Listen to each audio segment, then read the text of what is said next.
Bismillahirrahmanirrahim. Assalamu alaikum engineers. I hope you have been fine. I am Dr. Amir Shaheen, your instructor for the course of communication skills for this semester. Today's topic for our lecture is listening and speaking skills, and how to improve your listening skills or listening comprehension, or how to uh, you know how to speak extempore when it is needed. So today's lecture will be consisting of these two items regarding our listening as well as speaking. And this is going to be a very brief lecture. I hope you people enjoy as well as understand and are able to incorporate the suggestions as given in the slides into your life as well as in your future studies. All right. Improving listening comprehension. Listening is an important part of communication process and is crucial to effective communication. Of course, you people understand this thing that when we are talking to people, it is equally important to have an understanding first. And to build that level of understanding, we need to attune our ears. We need to be very much conscious. We need to be very much careful while listening. If we are not going to be attentive, or we are going to lose our attention while listening to the people we are interacting with, we are communicating with, then definitely our talk will be broken, and we will not be able to establish the responses that are necessary after listening to the person you are talking with. And well, this is as far as the common life is concerned. It is so. Now you can understand that if this thing is going to happen, that is, if we are having poor, we are habitual to poor listening, or we do not have the active span of listening, or that is, we cannot concentrate for much time regarding listening to other people, then definitely in a workplace this is going to cause a lot many serious problems. Therefore, to avoid those problems, we need to be careful about the listening, because that is the key. Listening is a process of receiving and interpreting explicit, obvious, as well as implicit underlying meanings of the spoken word.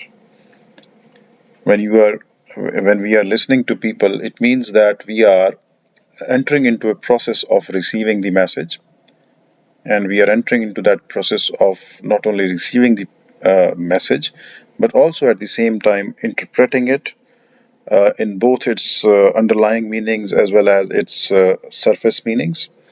And until unless we are able to understand those meanings, we cannot completely comprehend what has been spoken to us. And once we have comprehended, then we can establish our response to that sentence which has been thrown to us, which has been given to us, which has been spoken to us. So it is very necessary for us that our listening must be, it shall be focusing on not only receiving carefully, but also interpreting the both the explicit as well as the implicit meaning of the word spoken, sentence spoken to us. Now, here we are going to understand what is the difference between hearing and listening. You know, these are two different words, and they do signify two different types of understandings. Here, the difference between listening and hearing is that hearing is a casual thing, whereas listening is a focused thing.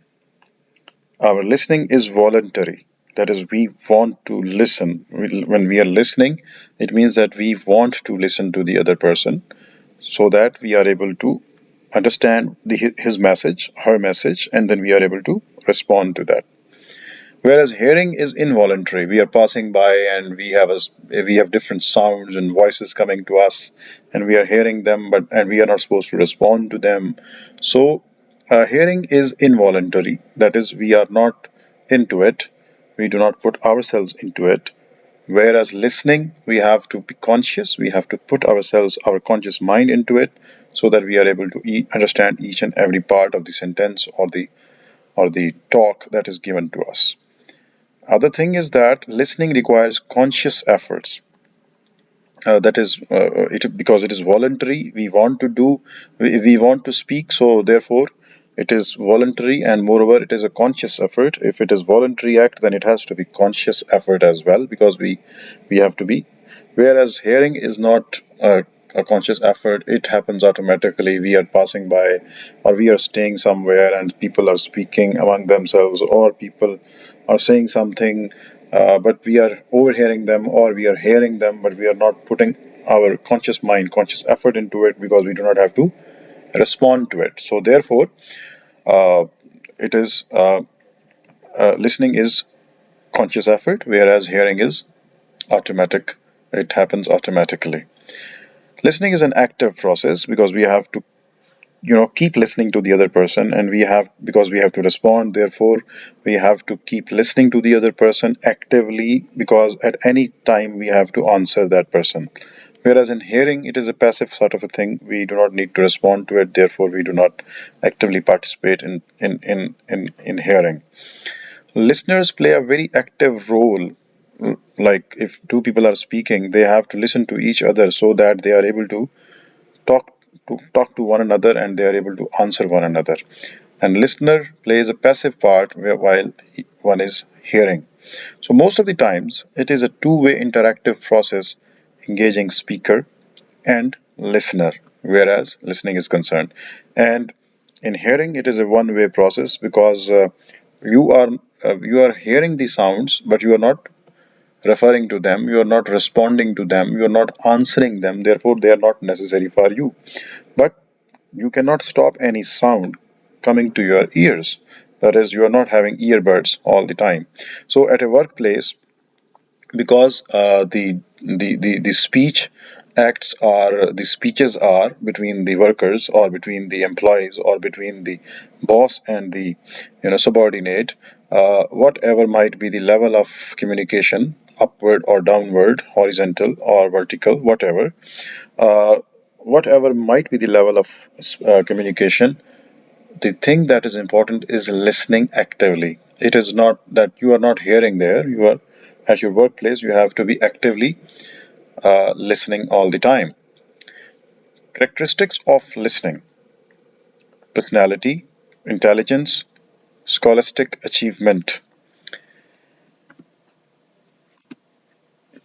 Personality: no marked relationship between listening comprehension and personality characteristics. That is, it is not necessary that your personality is, it makes you a poor listener or a good listener. It has got nothing to do with the personality. Whatever personality you may have, you still must be good at listening. Intelligence, an important determining factor, but not the only factor affecting oral proficiency. Yes, intelligence is required, but it is not the only important and determining factor that makes us understand that an intelligent person is always good at listening. An intelligent person may also lose his interest, her interest in a talk, and may not be able to respond after listening some piece of talk. Therefore, we cannot say that active listening is due to a personality or due to the intelligence. No. Scholastic achievement: correlation between listening ability and cumulative grade average. That is, if a person has a scholarly, behavior, then he or she is going to be actively listening. No, all these things are important, but not directly involved in active listening. So we cannot say for sure that those who have a good personality, or those who are intelligent, or those who have scholastic achievements behind them, they are only good at listening. It is not like that. Verbal ability and vocabulary. Vocabulary aids listening and word retention. If a person is good at, has a good verbal ability and has a good set of vocabulary, or you have command over a good set of vocabulary, then of course listening becomes easy. Because at times people speak to you and they throw some words which are difficult, or which are out of the fashion, or which are usually used, or which are verbose, or which are very weighty words, then it becomes a problem for the listener, and listener is unable to respond because he or she is not understanding that word. Therefore, it is good to become a good active listener. One need to have a good bank of vocabulary, right? So we need to keep adding a lot many words to our vocabulary. How can we add those words? That is, we can do that by reading, by listening more, right, carefully, and in this way, and then looking for those words. If we come across many new words vis-a-vis many persons who speak to us daily, because every person has his own set of vocabulary, and some people may have, say, in their vocabulary they may have 400 words, or people might be, usually in our culture, people live from, say, 300 words in their vocabulary to 1800 words, English words, as far as we are speaking about English language. So we have usually people having a vocabulary set of, say, minimum 300 words to 1800 words usually. And a person having 1800 words, command over 1800 words, is able to listen to people whatsoever they are speaking, whatsoever kinds of words they are using. He's at ease in understanding them. Whereas a person with a limited vocabulary, that is, having a limited set of vocabulary in his mind, may not be able to understand if some person speaks an untoward word or an unusual word. Therefore, to have an active listening, we need to have verbal ability. We need to have we ourselves need to be very good at speaking, as well as we need to have a good vocabulary. Note taking, listening carefully and synthesizing concepts while writing them down. One way of improving listening is that you keep taking notes. When you are not sure about your grasp on listening, or on vocabulary of the other persons whom you interact with.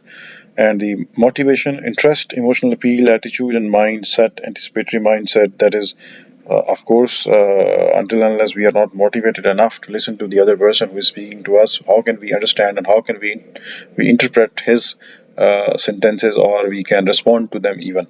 So it is also important for active listening. Motivation, organizational ability. Listening comprehension is directly related to the ability to organize and structure a message. Of course, if we are good at, we are able to deconstruct the structure of the sentences that are given to us, that are spoken to us, then we can easily understand, and we can listen to the thing properly and understand. Environment. Good listeners learn to adjust to distracting elements such as poor lighting or extraneous noises, distance from the speaker, or other uncontrollable environmental factors. Of course, we are at our workplaces. If it is a factory, or if it is an organization where most of the job is done through handwork, then there has to be noise. So environment is very important. Or if it is a place which is huddled with many people, and the space for those people is a very small one. That is, say that in a 20 by 20 into 20 room, there are desks for 10 people or 20 people working there. Then and their phones are coming, they are responding to their queries, and all that stuff is going on, so there has to be noise. So listening is affected in that kind of situation. But good listeners are always, they are able to adapt with the environment they work at. So it is, for active listening, it is good to have this quality of adapting to the environment. Usage, instruction, practice, and focus are needed for improvement, not the usage only. That is, for listening, you need to follow the instructions if they are given to you, and then you have to keep practicing around by listening to your boss or your subordinates quite carefully, so that it's not that only usage that you have a good command on usage, that is the language, the spoken language, then you are able to understand or listen. For listening, you need to have, you need to interact practically within that situation, so that you are able to listen and understand.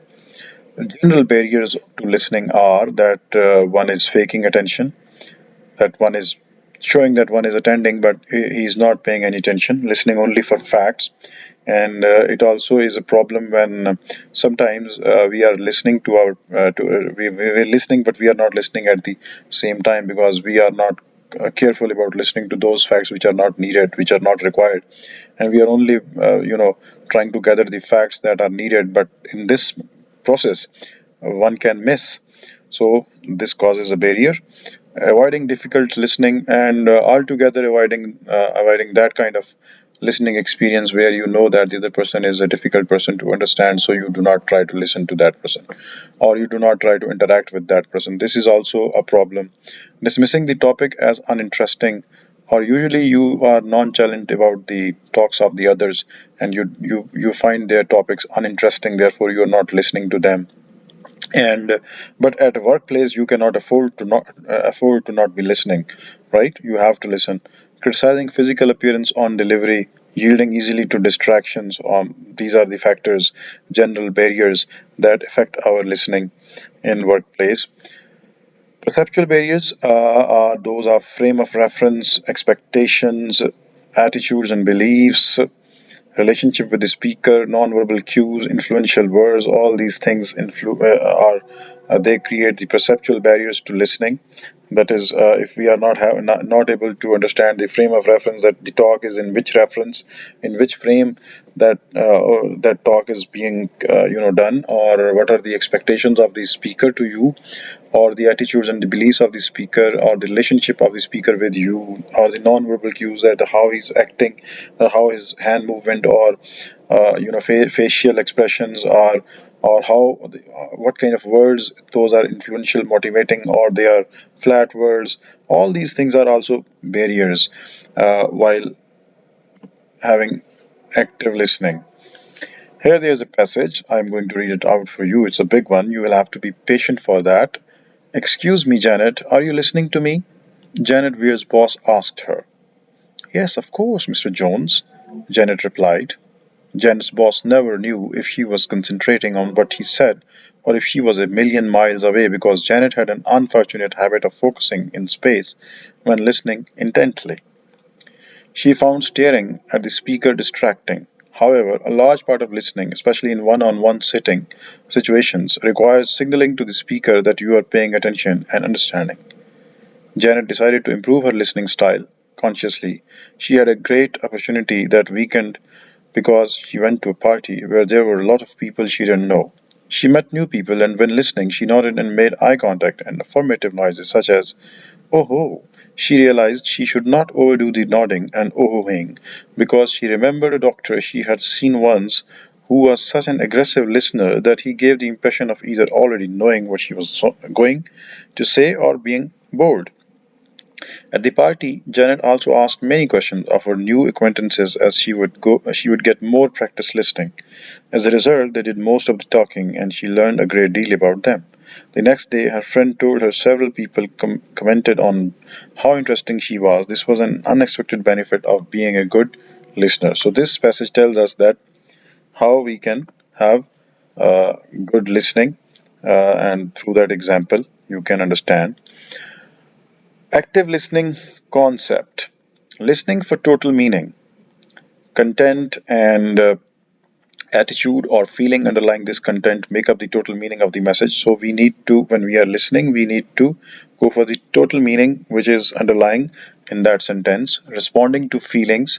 At times, message content is far less important than the feeling that underlies it. We have to also understand that what are the feelings that are attached with the words that are spoken to us, so that we come on the same wavelength with the speaker. Noting all cues, voice inflection, facial expression, hand gestures, eye movement, and breathing, all these things are part of active listening as well. That is, we are not only listening, we are not only using our ears, but we are also watching our speaker, and we are knowing at the same time that what is the total meaning of his talk, and what is the feeling level, that is the attachment of the feelings to the words, and also that what kind of movements he's going on. All these things together help us being an active listener. Face the speaker and maintain eye contact. Talking to someone while they scan the room, study a computer screen, or gaze out the window is like trying to hit a moving target. Be attentive but relaxed. Now that you have made an eye contact, relax. You do not have to stare fixedly at the other person. You can look away now and then and carry on like a normal person. The important thing is to be attentive. So you see that eye contact helps us at times understand and improve our listening.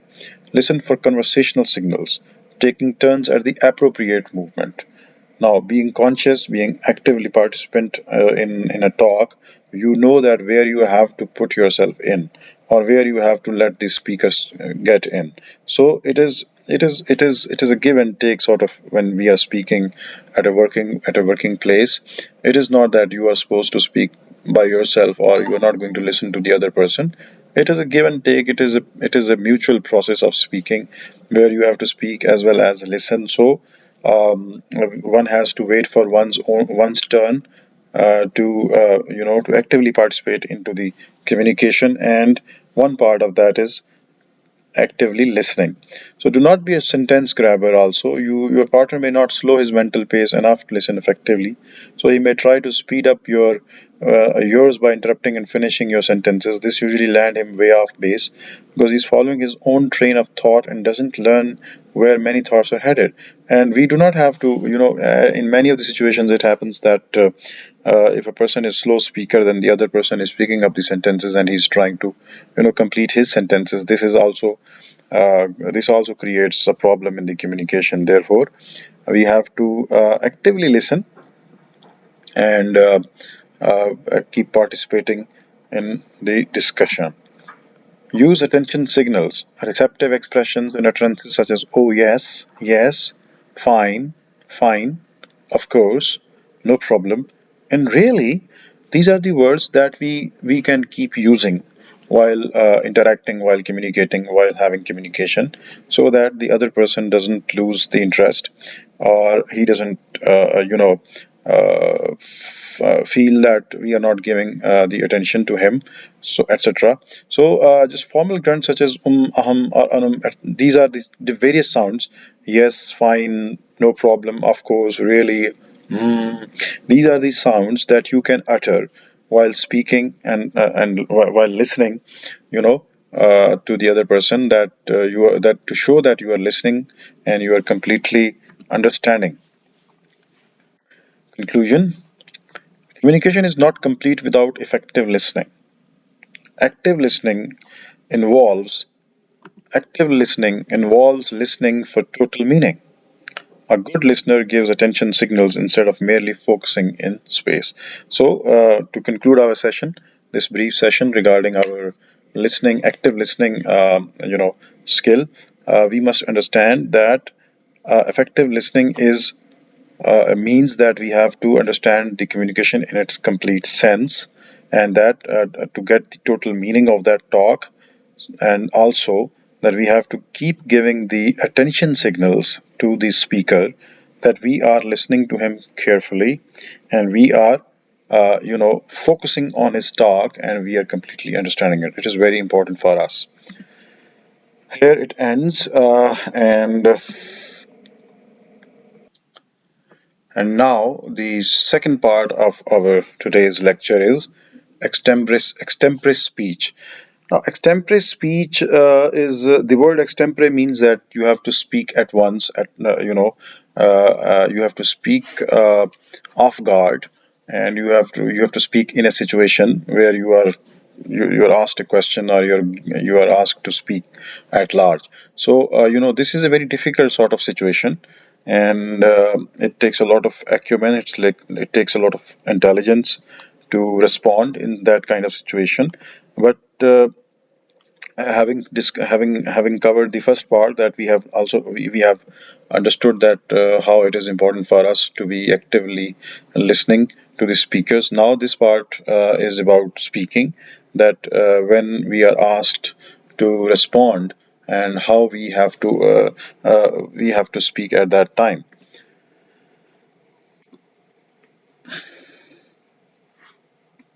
Okay. Spoken, carried out, or composed with little or no preparation or forethought. This is extempore speaking. That is, it has to be spoken. It is just as if you are carried out, and it is composed with little or no preparation or forethought.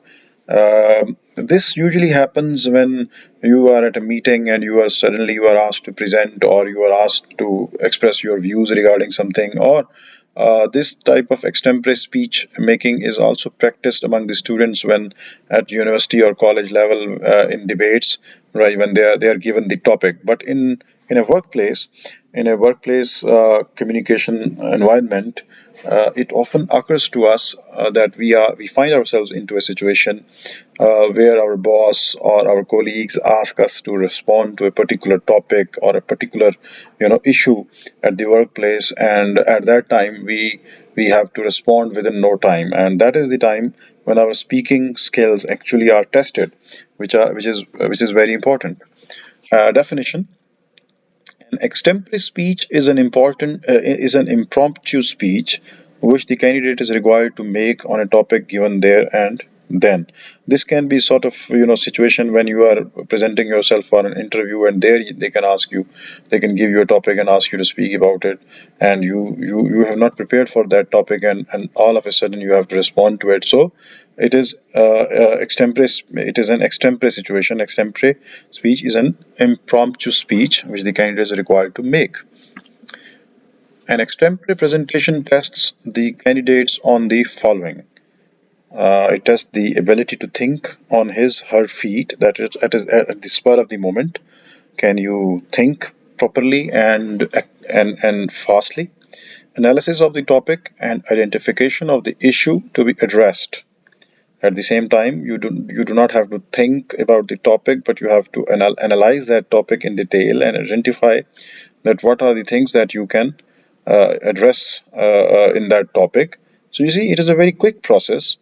And idea generation, you have to also generate an idea that you are going to present, and prioritization and sequencing to display logical thinking, and then whatever you have thought over in the meantime regarding that topic that has been given to you for speaking, you have to prioritize and sequence your own logical thinking into a pattern so that the listener is going to know that whatever you are going to speak is in a form, is in a structure, and it is having some meanings.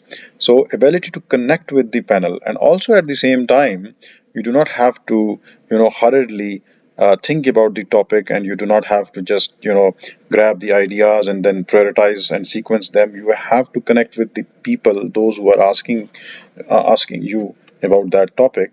And communication skills, that overall presentation skills, body language, confidence, poise, composure, etc. All these things happen in the spur of the moment. When you are asked to respond to a certain topic, to a certain sentence, to a certain situation in a workplace, then you have to quickly go through all these things, and you have to respond. So you see that extempore speech, that is at the spur of the moment, you have to respond. It is a very difficult thing to master, and it is only possible when you have practiced a lot about it. Topics to expect. Generally, the extempore topics are not very tough. The topics range from something very personal like hobbies, academic background, a particular or recent incident, common saying, or a proverb, or an issue of current affair. So be prepared to speak on anything and everything. This slide particularly refers to a situation where you have presented yourself for a job interview.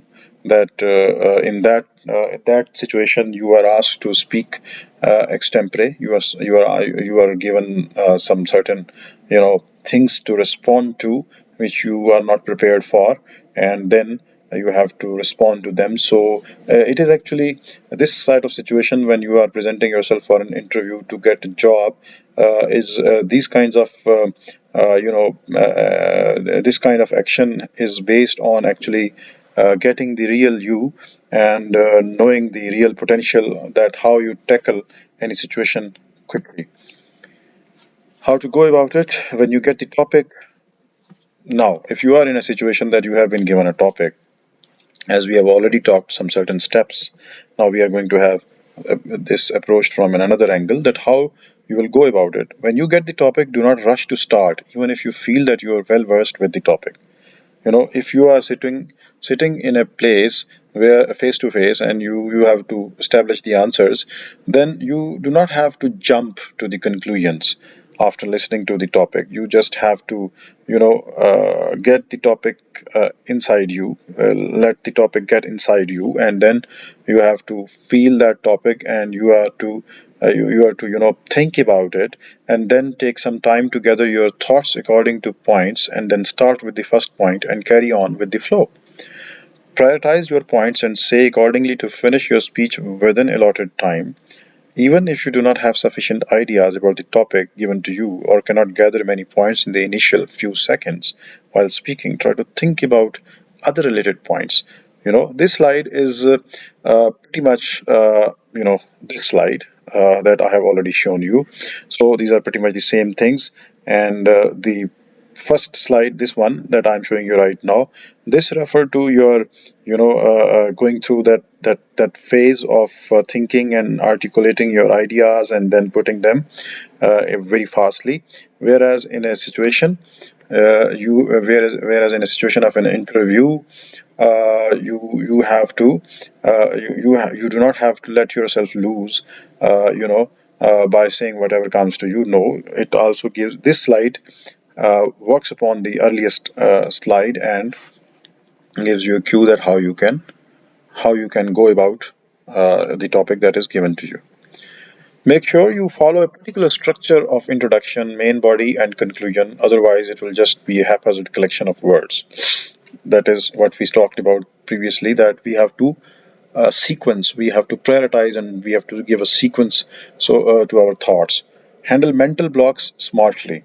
At times, when you get blank about what to speak, that is, you are in a situation that you are suddenly asked about something that you are reluctant to speak about, or you're off guard to speak about it, and you are not ready for that. At that kind of situation, try to maneuver yourself but of the situation gracefully by avoiding being nervous. You do not have to show that you are nervous, that you have been given a question, that you have been given a topic, that you have been asked to speak about something that you are not ready for. So do not show your nervousness. Rather, try to maneuver that situation gracefully by pausing, by slowly moving forward, and giving a candid smile also help. And for such situations, it is better to have backup plans, that you should it is better that you had already prepared for that kind of situation. If it is an interview that you are to speak suddenly about something, and that is your gray area, and you are not well prepared for that, then you should have a B plan for that already. That is, going into interviews, we will be having one of our lectures on interview skills as well, and we will be talking about this in detail there. So pretend like you are pausing on purpose. Walk back and forth slowly if it is a presentation at an open place, or as if you're letting your last point sink in. So you see here, you have been told that you have to bring in a little bit element of acting. That is, if the question for you is unnerving, it is unsettling for you, then definitely you have to answer that question gracefully, and you can start with the candid smiles, with brief smiles, and in the meanwhile, you can, in your mind, you have to actively analyze the points of that query, that question that has been asked you, and you can then furnish the answer at ease.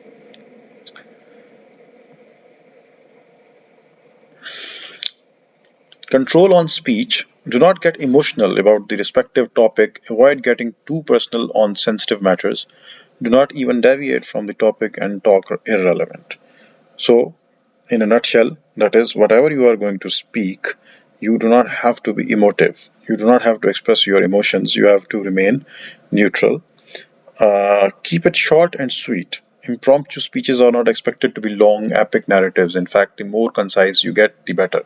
So it is better for you that if you give, smart answers and short answers, and you are able to carry a nuance, personal nuance of your personality aura, and with the help of that, you can tackle that situation.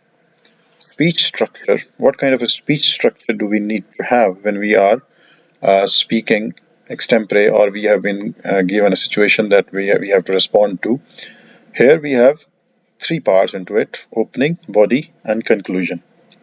So, when you are asked about some topic, or you have been asked to give your comments regarding a situation that you are not prepared for, and you are not ready to answer that, then what you have to do is that you do not have to do all those things which have been given to you in the slides. That you have to think quickly. But you have to also give that thought a structure. That is, it should have an opening, it shall have a body, and it shall conclude as well. So in opening a sentence, you need to open up the sentence that you are going to start with, and that sentence must also seek the attention. That is, at times you can start with a story, you can start with a shocking fact, or you can start your speech with some personal connections. These are the ways, some of the ways that we can utilize upon while answering a situation, or speaking. And then in the body, that is the further details. You can bring in the supporting materials and stories that you think that can answer, right? And in conclusion, you can conclude with impact by reviewing the whole thought that you have given and summarizing it, or restate what you have already said. So be brief and links back to the opening. So in this brief structure of the of the thought that you have to speak in answer to any situation in any topic that you have been put to.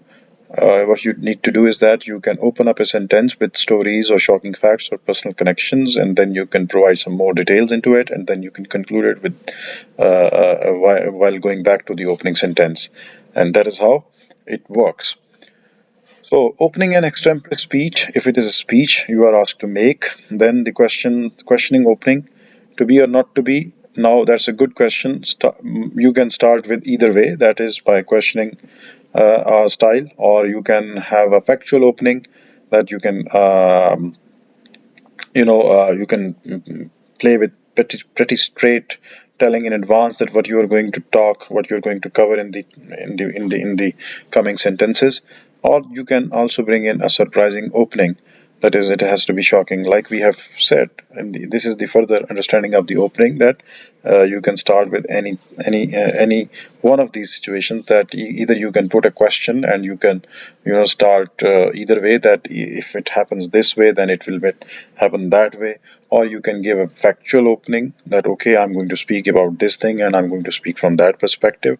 And Or you can give a surprising opening to your talk, that you are going to bring in a shocking situation, surprising situation to the audience, and then you are going to continue. Or there's a prep method, which is that if you are asked to express your opinion, then you have to make your point, then you have to give your reason, then you have to give examples, and then you have to link back to the opening. So this is prep, point, reason, example, point. That is, you are giving your point, making a point, that what you are going to say that, and then you will give the reason that why you are saying that, and then you will give an example that what makes you say that, and then you will once again go back to your point that you have already said. So this is a prep method. If you know these steps while responding to any sentence, any topic, any question, that you have to give the answer, and that answer has a reason, and that reason has an example, and then that is the answer that you want to give it to the listeners. Or you can call it past, present, future method as well. That you give a point, then you tell about the past, that what had happened, and what is happening right now, and what will happen, and then you go back to your point. So this is another method of responding extempore to any situation in which you are put a question, or you have been asked to speak at large. That is, that you can start by making a point that what you want to say, and then you will tell that I'm saying this because this has been happening in past, and now it is happening this way, and if it keeps happening this way, then in future it will happen that way. So this is what I'm saying, right? So this is how you can, this is another method of responding to the situation. Other methods are that you talk about problem, what is the cause of that, and what is the remedy.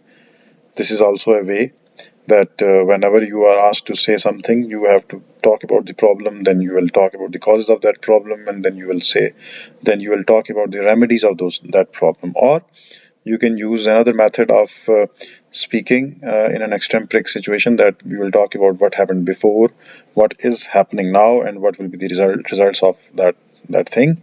Or local, state, and federal, that these are the levels of administration, that locally what is happening, state level what is happening, what is the condition, and what is the federal level, that is overall in the country. Or good, bad, indifferent. So these are different ways of approaching your own speech, that how you are going to approach it and how you are going to express it. Thank you. This is all that we were supposed to talk to today regarding our active listening skill and extempore speaking skill, that if you are put into a situation, then how you have to respond to that situation of speaking. So I hope that today's lecture is helpful and you are able to enjoy this as well as incorporate these things in your own life. Thank you very much bearing up with me. Allah Hafiz.